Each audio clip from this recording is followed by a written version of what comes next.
जी अस्सलाम वालेकुम। आप देख रहे हैं मेरा YouTube channel SK cricket show. एक नई वीडियो और एक नए मौजू के साथ आपकी खिदमत में हाजिर होते हैं।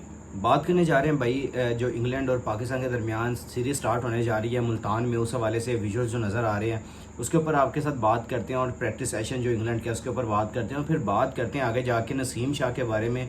एक ख़बर वायरल हो रही है सोशल मीडिया के ऊपर उनकी फिटनेस के हवाले से, तो उसके ऊपर भी आप तक ये ख़बर लेकर डिस्कशन करते हैं इंशाल्लाह। अगर आप मेरे चैनल पे नए और पहली दफ़ा आए हैं तो जल्दी से जल्दी चैनल को सब्सक्राइब कर लें और बेल आइकन को ज़रूर दबाएं ताकि लेटेस्ट वीडियो आप तक पहुंचती रहें। सबसे पहले मैं यहाँ से बात स्टार्ट करूँगा कि पाकिस्तान और इंग्लैंड के दरमियान जो टेस्ट सीरीज़ स्टार्ट होने जा रही है 7 अक्टूबर से, उस हवाले से देखें तो प्रैक्टिस सेशन का इस टाइम गर्मा गर्म माहौल चल रहा है। पाकिस्तान की टीमों ने पहले 2-3 दिन से सेशन किए हैं अपने, और अभी देखें तो आज आपकी इंग्लैंड की टीम पहुंची थी।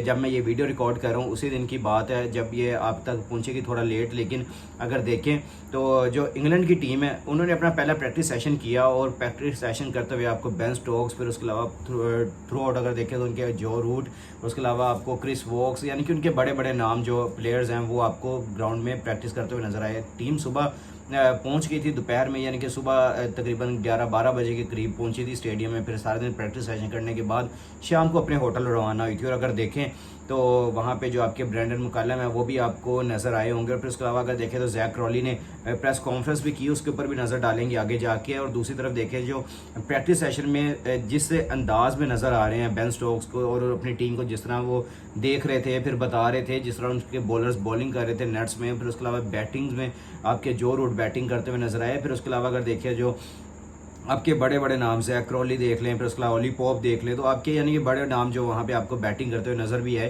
तो उसमें जो इंटेंट और जो यानी कि इस सीरीज़ के लिए जो मुझे नशा नज़र आ रहा है वो कुछ अलग ही ऐसी चीज़ है जिसमें देख के लगता है कि यार पाकिस्तान के खिलाफ जो भी खेलने आता है वो अपना फुल नशे के साथ खेलता है। हालांकि इंटरनेशनल सीरीज़ सारे खेलते हैं, लेकिन एक चीज़ है कि जब पाकिस्तान के खिलाफ सीरीज़ होती है तो हर कोई अपना यहाँ पे दमखम लगाने के लिए तैयार रहता है। तो अभी जो मैंने विजुअलाइज़ किए ये सारे प्रैक्टिस सेशन को, तो एक अच्छे टच में नज़र आ रही है इंग्लैंड की टीम, और उधर से ब्रेंडन मुकल्लम भी अपने पूरे पैगामात पहुंचा रहे हैं। और मैं थोड़ा सा इंडिया की बॉलिंग डेप्थ के ऊपर भी जाऊंगा कि अभी तक अगर देखें तो आपके 3 जो मेन फास्ट बॉलर थे जिन्होंने 2022 में पाकिस्तान का टूर किया था, अब वो तो इस सीरीज़ में नहीं है क्योंकि तीनों आपके फास्ट बॉलर इस टाइम इस टीम से जा चुके हैं। और आप देखें तो क्रिस वोक्स इस टीम को लीड करते हुए नजर आएंगे।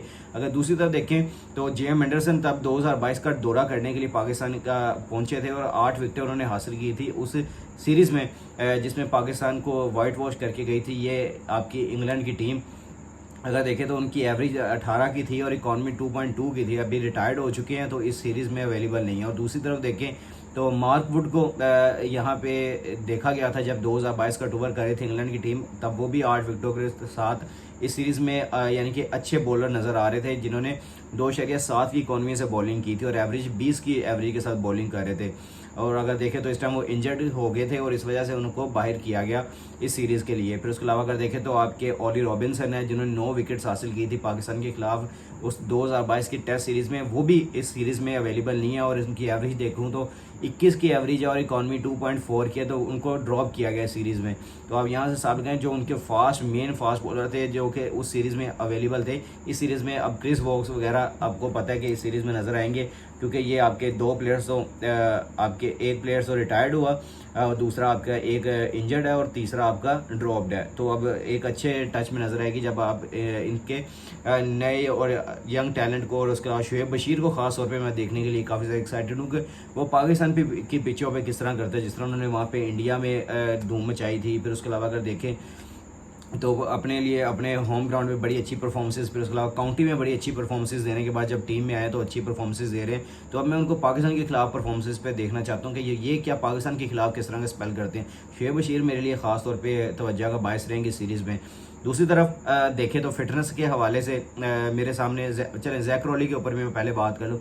जैक क्रॉली से प्रेस कॉन्फ्रेंस में सवाल किए गए, उनसे पूछा गया कि आप बाबर आजम के बारे में कैसे रेट करते, तो उन्होंने कहा कि बाबर आजम कभी भी आउट ऑफ टच नज़र नहीं आ सकते। उनके वो जब अगर अच्छे दिन पे और अपनी फॉर्म में अगर वापस आते हैं या खेल रहे हैं अपनी फॉर्म में, तो वो किसी भी दिन पे एक टफेस्ट बैट्समैन है और उनको आउट करने के लिए हमने अपनी हिकमत अमली तैयार की हुई है। आप यहाँ से हिसाब लगाएं कि अभी वो आउट ऑफ टच है, 15 इनिंग से कोई 50 नहीं आया, लेकिन थ्रू आउट अगर देखें तो सबके ऊपर दाग बनी है कि बाबर आजम इनके पास है। तो बाबर आजम थ्रू आउट अगर देखें तो एक अच्छी यानी कि पूरी दुनिया में अपनी शनाख्त बना के बैठे हुए हैं कि एक one of the toughest batsman है पूरी दुनिया में।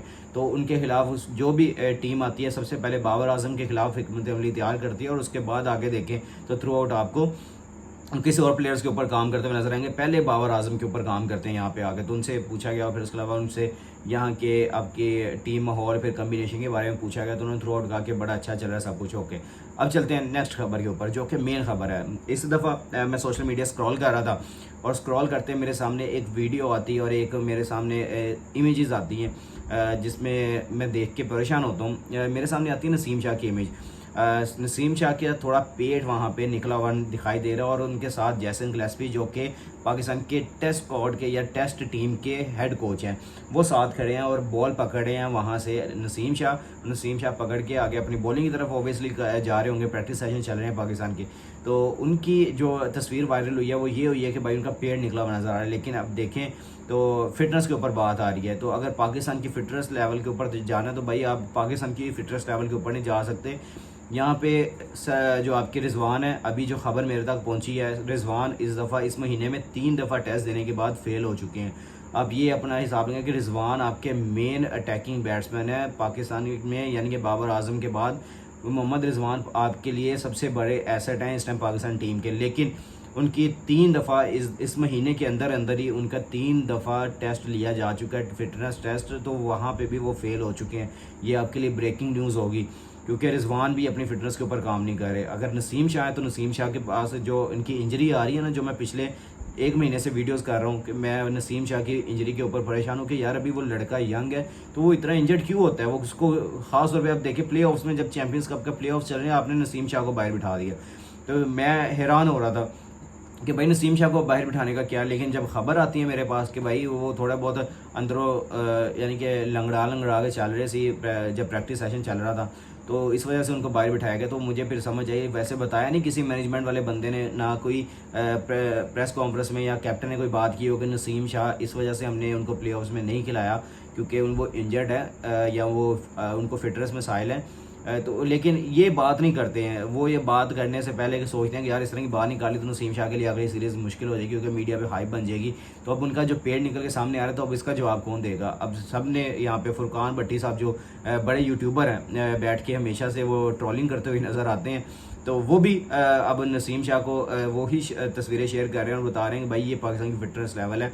और अगर देखें तो जैसन गिलेस्पी पास खड़े हैं वो उनसे ज़्यादा फिट है अपनी इस एज में, जब वो यानी कि पोस्ट रिटायरमेंट के बाद कितनी देर बाद कोचिंग करें वो अभी तक इतने फिट हैं। तो नसीम शाह को देख लें तो ये भाई ये फिटनेस के ऊपर अपना ध्यान नहीं देते। ये हमेशा से पाकिस्तान की क्रिकेट की हमेशा से खामी रहेगी कि पाकिस्तानी क्रिकेट के हमेशा सीरियस किसी ने लिया ही नहीं है और पाकिस्तान क्रिकेट में हमेशा फिटनेस का ये मिसाइल रहा है। हमने इंजमाम भाई को देखा जो कि इतने बल्कि जिस्म के मालिक थे जब वो क्रिकेट खेल रहे थे, तो उनके ऊपर भी किसी ने कोई बात नहीं। फिर उसके अलावा अगर देखें तो यूसुफ साहब भी देख लें तो उनकी भी वो फिटनेस वैसी नहीं थी। फिर उसके अलावा मिसबा को देख लें, वो भी अपने जो आखिरी उनका टेन्योर चल रहा था तो इतने फिट नहीं थे लेकिन वो मैचेस खेल रहे थे। तो आप यहाँ से हिसाब लगा लें कि आपके इस तरह के। फिर हमने आज़म खान को टीम में लेके आए तो हमारा क्या फिटनेस लेवल होगा कि हम आज़म खान को भी टीम में लेके आए सिर्फ इस बेस पे कि वो अच्छा खेलते हैं, फिटनेस लेवल के बेस के ऊपर नहीं। हालांकि बाकी हम बात करते हैं फिटनेस लेवल के ऊपर तो, लेकिन ये नसीम शाह ने जो आज कर दिया जो उनकी पिक्चर अब वायरल हो गया, अब इसको जस्टिफाई करने के लिए बड़ा कुछ बोला जाएगा लेकिन जस्टिफाई ये नहीं करेंगे कि हम अपनी फिटनेस लेवल को बेहतर करें। हम इतने ज़्यादा तनख्वाहें लेते हैं, हम इतने ज़्यादा टूर्स करते हैं, हम बाहर अंदर जाते हैं, तो हमें अपने आप को फिट भी रखना है। अगर मैं यहाँ पे बैठा ना, अगर मेरा पेट निकला भी हो तो मैंने जाके वहाँ पे मैचेस नहीं खेलने। आप लोग वहाँ पे 20-20 लाख 30-30 लाख सैलरी ले रहे हैं पर मंथ, लेकिन हैरानगी की बात है पाकिस्तान की फिटनेस लेवल की। आप भी नीचे कमेंट सेक्शन में अपनी राय का इज़हार ज़रूर कीजिएगा, दुआ में हमें भी याद रखिएगा। और अगर आपको मेरी वीडियो पसंद आई है तो जल्दी से जल्दी लाइक शेयर और कमेंट्स कर दिया करें। और जिस भाई ने अभी तक चैनल को सब्सक्राइब नहीं किया हुआ जल्दी से जल्दी चैनल को सब्सक्राइब कर लें और बेल आइकन को ज़रूर दबाएं ताकि लेटेस्ट वीडियो आप तक पहुँचे। नेक्स्ट वीडियो में टेक केयर, अल्लाह हाफिज़।